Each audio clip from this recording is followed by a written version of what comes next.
welcome to Today with Dr. Wendy. We are delighted you are joining us.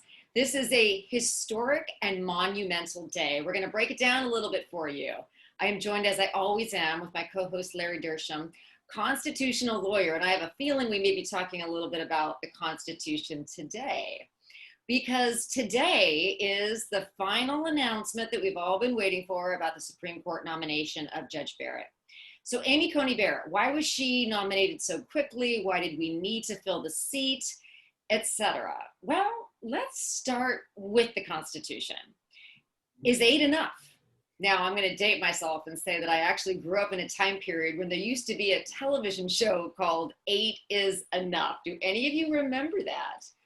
This was an American television comedy drama series. It ran on ABC from 1977, actually all the way through May 23rd, 1981. And it was modeled on the real life of a syndicated newspaper columnist, supposedly a real life parent with 8 children, remember, who wrote a book by the same title. So it was a show impersonating real life, sort of like the Brady Bunch, except that was a fictional group, I think. Some of you may be listening saying, hey, that's what my family sounds like. Well, is 8 enough if we're talking about the Supreme Court? Now, to quote the beloved late Justice Ginsburg herself, 8 is not a good number. Now, why did she say that? Well, and I'm going to paraphrase in my own words, that would be short-staffed, and short-staffed is short-sighted, because you cannot properly and procedurally produce precedent if it's a 4-4 split. And that's problematic, because you're not able to have any long-term effects or long-term consequences if all that does, tie, of course, sends the case back to the lower court, or maybe they can defer it until they're back at full steam and full staff. So that's problematic, and especially problematic right now when we have so many important cases both on calendar and in the queue, not to mention one of the most important cases that may be coming down the pike that might stem from the election results this year. And why do I say that? Well, it's going to be a close election. Now, I know the polls say whatever they say, but we already can tell that there probably are going to be more votes for the current president than are being reflected in many of those polls. We already know there's allegations being made over potential voting fraud, election ballot issues, mail-in ballot issues. So you put all that together, and what does that sound like? Many people think it might sound like Bush versus Gore. Remember that case back in the year 2000, went all the way up to the Supreme Court, where a 5-4, not a 4-4 split, goes down to the lower court, a 5-4 decision halted the Florida recount, in effect, handing the election to President Bush.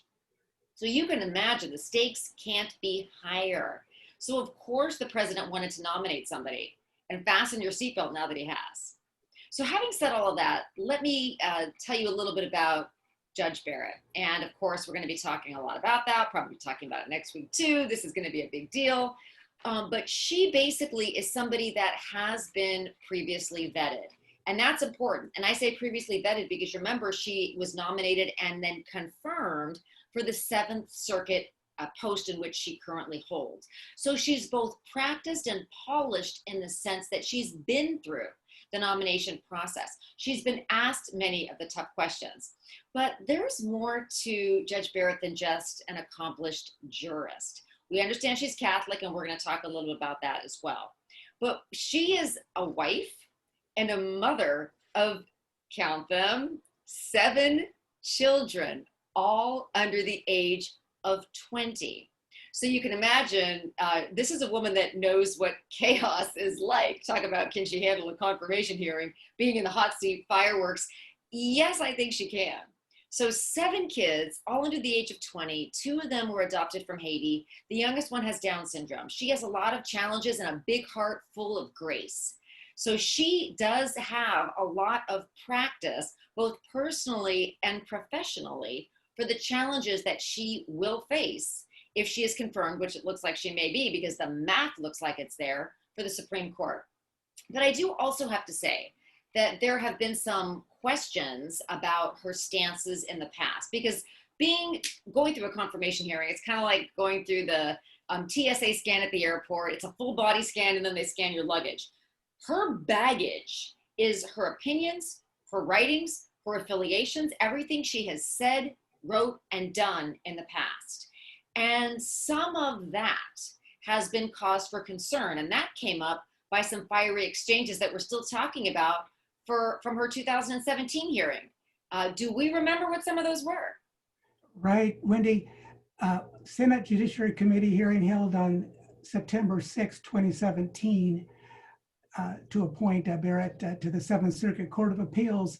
On that very day, Senator Dianne Feinstein told Barrett directly her Catholic beliefs were concerning, as they might influence her judicial decision on abortion. So Dianne Feinstein said, why is it that so many of us on this side have this very uncomfortable feeling that dogma and law are two different things? And I think whatever a religion is, it has its own dogma. The law is totally different. But listen to this phrase. And Dianne Feinstein went on to say, and I think, in your case, Professor, when you read your speeches, the conclusion one draws is that the dogma lives loudly within you, and that's of concern.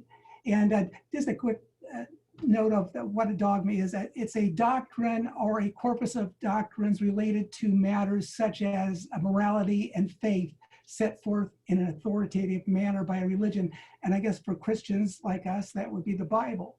So it looks like a religious test might be on the line here as far as the questioning goes. Well, I agree with that. And I also think it was interesting back in 2017 at her own confirmation hearing that notwithstanding that question from the senator and notwithstanding that concern that she represented was shared by many of her colleagues, 3 Democratic senators voted to confirm Judge Barrett. What do you think about that? And what was interesting about that was one of them was former VP candidate Tim Kaine, also religious. And one of the most interesting things that has come out in the last couple of weeks is a statement by him, basically changing the test that he's going to use this time around, because he doesn't so much, at least according to him, have the problem with her merits, but with the process. In fact, there's a great quote that he basically said he expressed the reservations that he has, and he says he wouldn't vote for a nominee of an illegitimate process. He said, I don't care who it is. It could be Aaron Judge or Judge Judy, who makes way too much money to ever give up her job and run for the Supreme Court.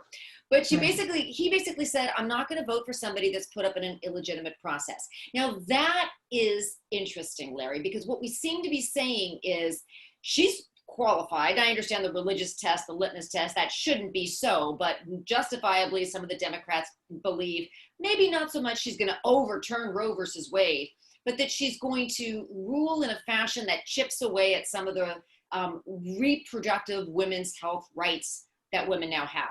Now, why do I say that they probably don't really believe she's going to try to do something drastic and radical, like overturn precedent that's been around for so many years? Because she was asked that question at her own confirmation hearing, and she was very articulate, very gracious, as she is. She has a great judicial temperament, but she very calmly and rationally explained that notwithstanding her Catholic upbringing, she's not going to allow that to infect her decisions, and she is in fact going to follow settled law. And she views, and I'm paraphrasing what she said in her last confirmation hearing, she views Roe not only as settled law, but as settled law that's been settled and has been consistently confirmed and upheld for decades. Yeah, that's right. But to go back to that religious test, I want all the listeners to know this, that it's right in the Constitution. It's Article 6, Clause 3. And anybody can go out to Google and look that up. And it just says in that Clause 3 that no religious test shall ever be required as a qualification to any office or public trust under the United States. That's pretty clear. I don't think there's any room for wiggle room in that one. But that's not what they're going to say they're doing. And that's the interesting part of this, is they are going to be asking questions that are designed to elicit bias. In the same way, you and I questioned jurors in voir dire. Our questions are not designed to use unconstitutional standards to vet candidates. they're designed to elicit bias that maybe the candidate won't admit or doesn't know about, or maybe it's implicit. But one of the things that really characterizes Judge Barrett and really makes her stand out from the pack, she's not an unknown. We know her because she's been on the president's radar for so many years. We also know her because she is somebody that the president said he was saving for Justice Ginsburg's replacement. Now, I do have to note that nobody can replace Justice Ginsburg. She's irreplaceable. What a dear lady. She did so many things for women's rights. But who's to say that Judge Barrett, who will herself be the 5th woman ever appointed to the Supreme Court, if in fact she's appointed, who's to say that she won't do great things for women as well? So maybe we give her a chance. She certainly got the votes. We can hope for the best. But Larry, you know, one of the other things in the 30 seconds we have left or so, this is going to be this president's 3rd appointee on the court. And that is more than any president has installed in a first term since Richard Nixon had 4. That's pretty significant. Yeah, I understand George Washington appointed 3. That goes pretty far back. Yeah, no, it goes pretty far back. But one thing about the new justice that's going to be nominated here, that she has written that Supreme Court precedents are not sacrosanct. That means they're not sacred. So I know the other side has interpreted that as the possibility that she's going to try to overturn Roe v. Wade, but I wouldn't interpret it that way. No, and you know, the great thing about her is she is level-headed enough to really understand what she needs to do at that confirmation hearing. And I believe she is ready for the hot seat.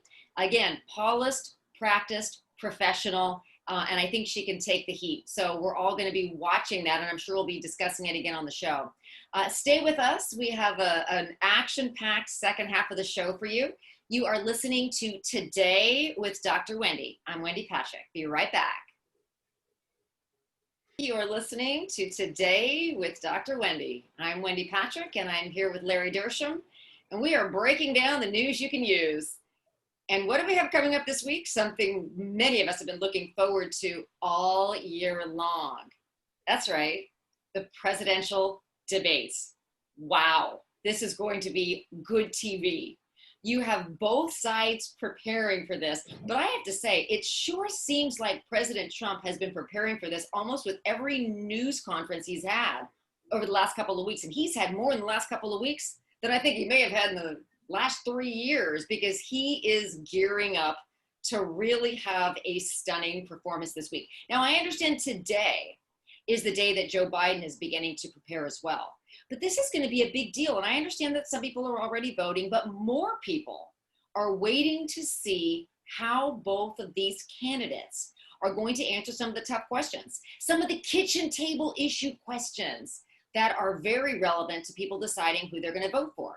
Now, it's true, some people already have their mind made up. They're just going to go with the R, with the D, with the conservative, with the liberal. But there are also swing voters that are going to see what these two men have to say and how they square up on the debate stage. Because as we say, viewers are voters.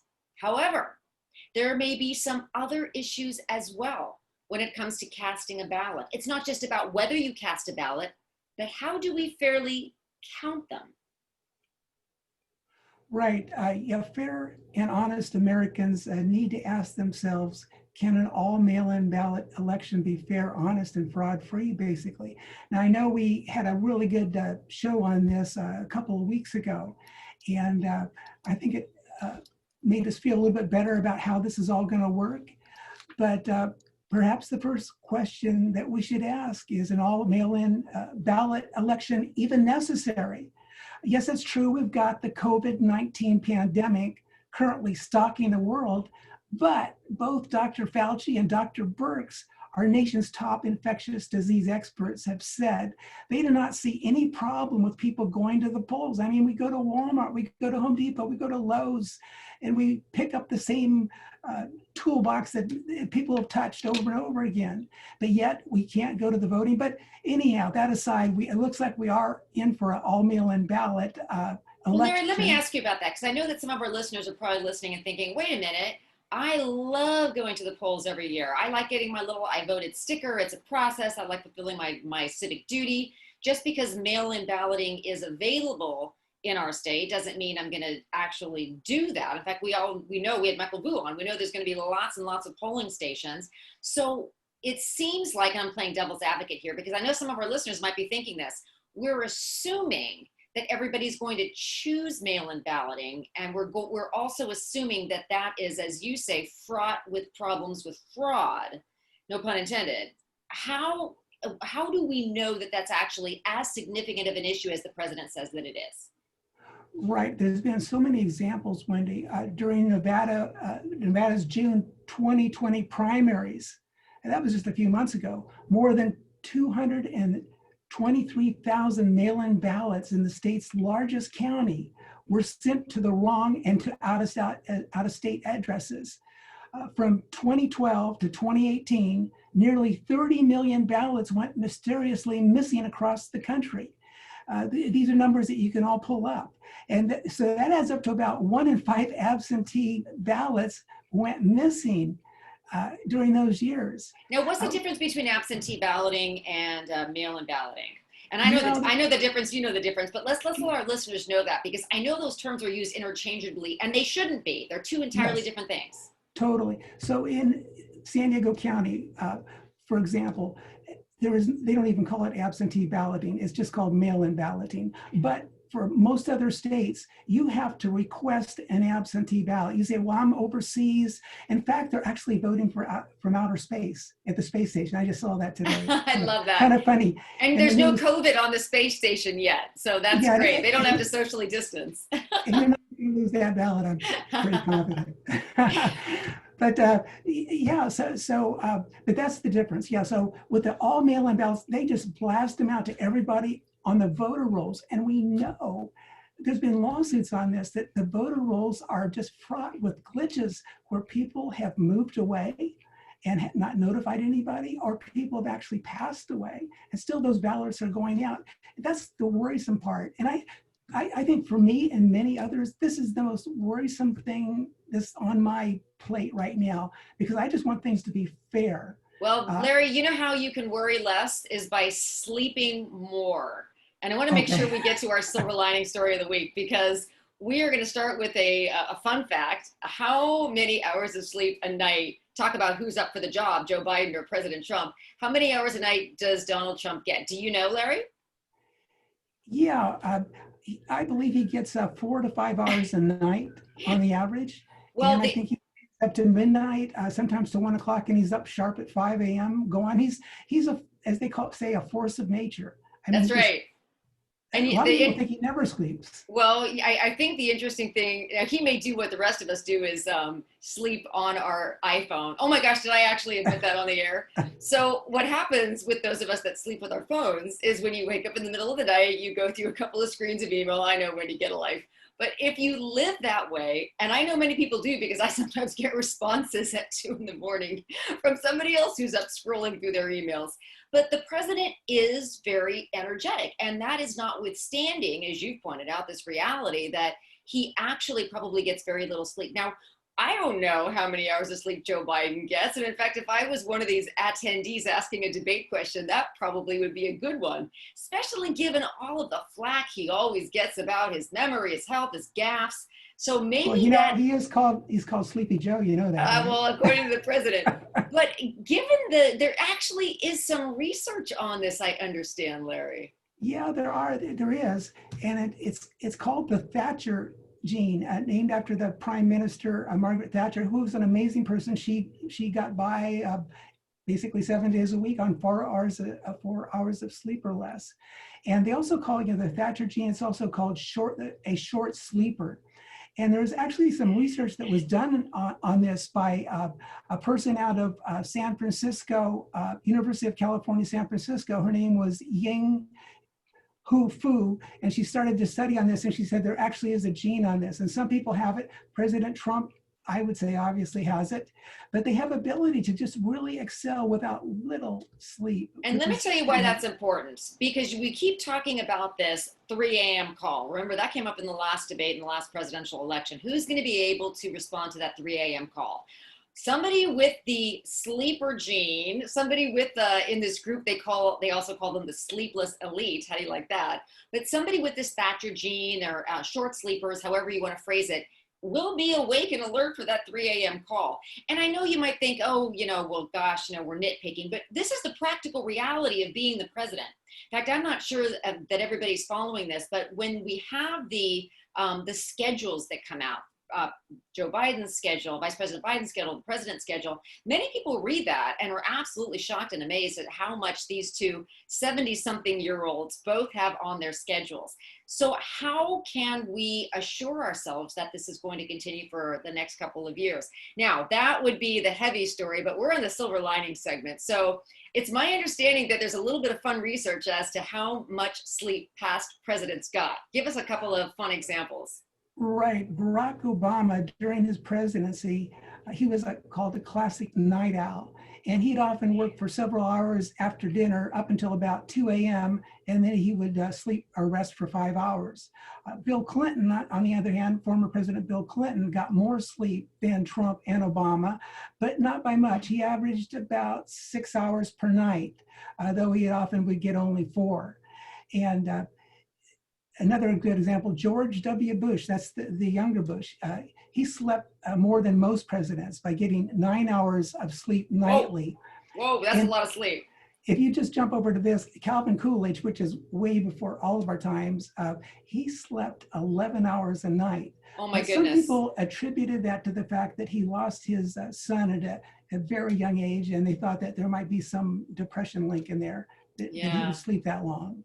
Well, what's interesting about all of this anecdotal research is I always wonder when I read studies like this, studies in quotes, is how do you know how much sleep these men actually got? I understand it might be self-reporting and maybe you want to look for some corroboration, but what's even more interesting as to who may or may not have fallen into some of these categories is, I guess, what the characteristics are of a short sleeper.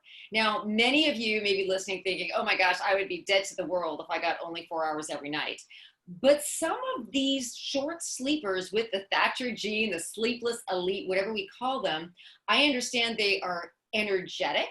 In other words, they don't seem to need as much sleep. They're outgoing. I mean, how does that work? I know a lot of people that don't get enough sleep, the last thing they want to do is go out and mix and mingle. They would rather just lie on the couch. And then I also understand that they're optimistic. Right. Yeah. Normal people usually, when they lack sleep, they're cranky and pessimistic. But the Thatcher gene people are very optimistic. Yes, that's interesting. Here's one that I do understand, Larry. They're ambitious.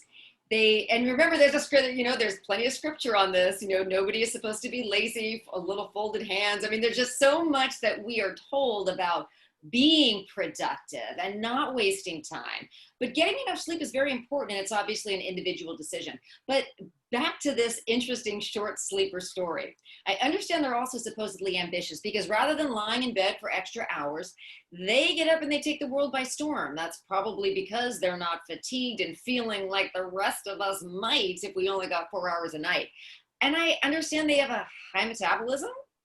Yeah, that's what they say. With all that energy that, sometimes they're fidgety and so forth. And but with all that lack of sleep, they're always doing something. And I think that burns calories, basically. So yeah, high metabolism. Larry, I think that you're a short sleeper because of the lifestyle that you lead. And also you and I are exchanging emails in the middle of the night. So you either sleep with your phone like I do, or you get up at the same time I do as well.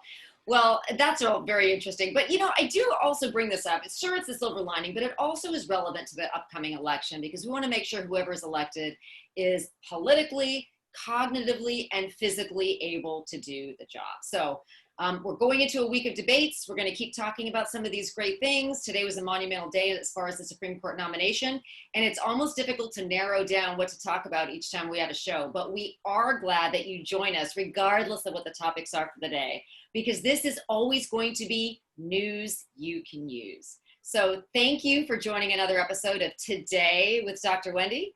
I'm Wendy Patrick. God bless you. We will see you next week.